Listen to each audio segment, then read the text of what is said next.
Welcome to another edition of Totes Curious Life. Today we're going to talk about a type of snow skiing called AT skiing or Alpine Touring.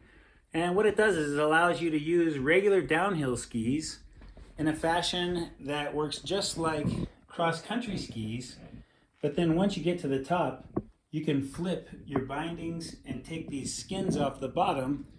And once you do that, you can be just a standard downhill skier.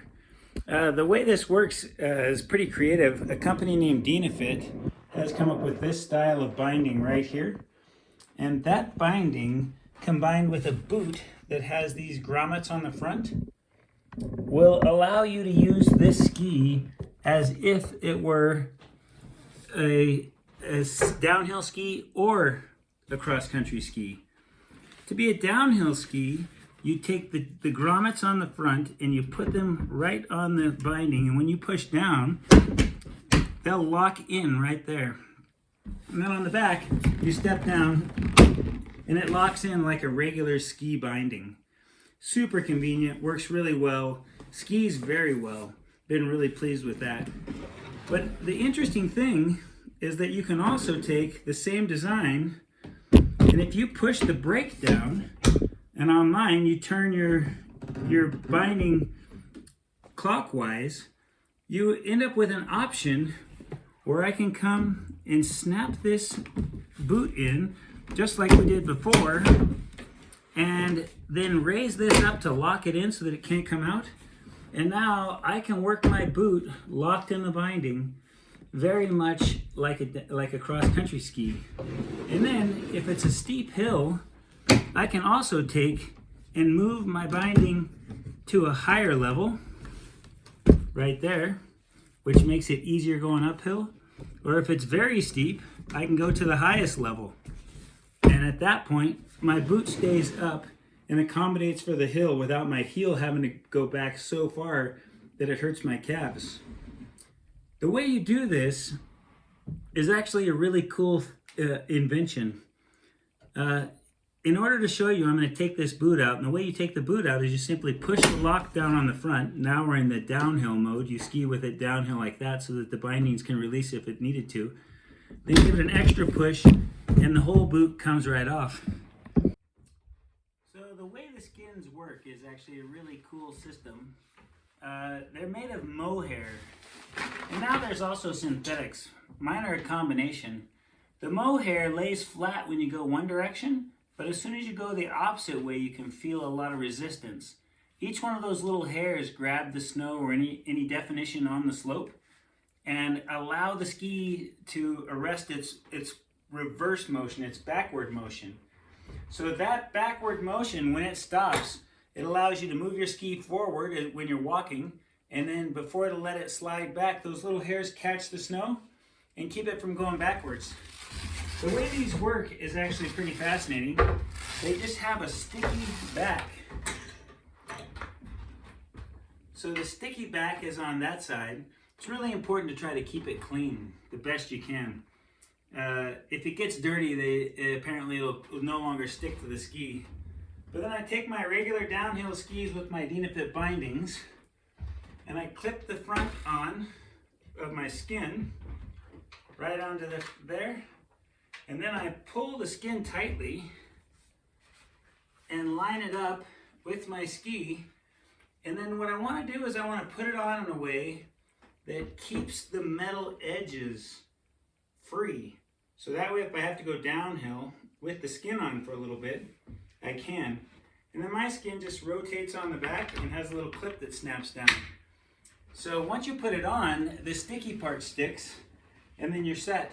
The skins do need to be trimmed for each individual ski, and when you trim them, it'll allow that little metal edge to barely be exposed, but it'll also keep as much of the mohair available as possible. Lastly, I just want to take a second and explain a little bit more of the gear. I showed you the boots, I showed you the skis and how the bindings work. I showed you the skins.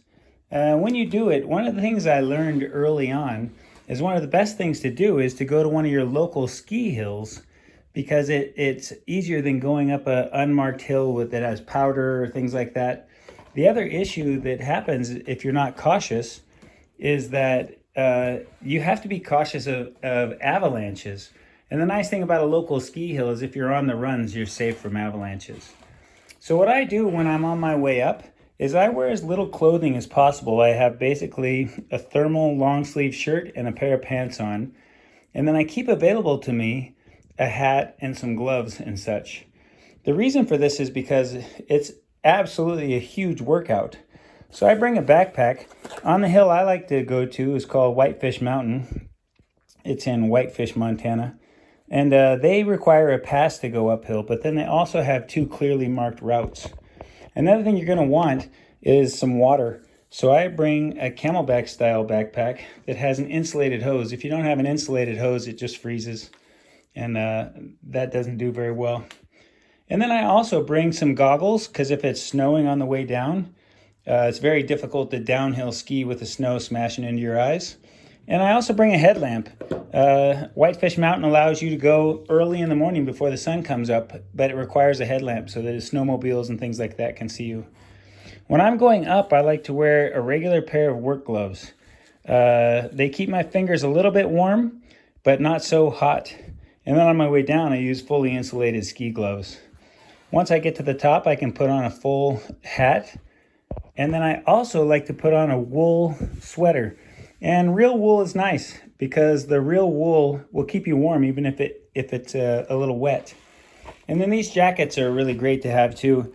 It's a down jacket that folds up extremely small and fits easily into my backpack.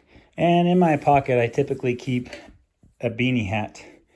This hat is nice going up if all of a sudden you get a little breeze, because even though your body is extremely hot, it's not uncommon to get a little breeze. And when the breeze comes, it's easy to get your ears chilled. So a hat like that's nice to keep in your pocket as you're going. Yeah, I'm going to go to Whitefish Mountain and I'll take some videos and show you what it looks like on the hill. So this is me with skins on, going up there on an absolutely beautiful day. It's a great workout. I love it.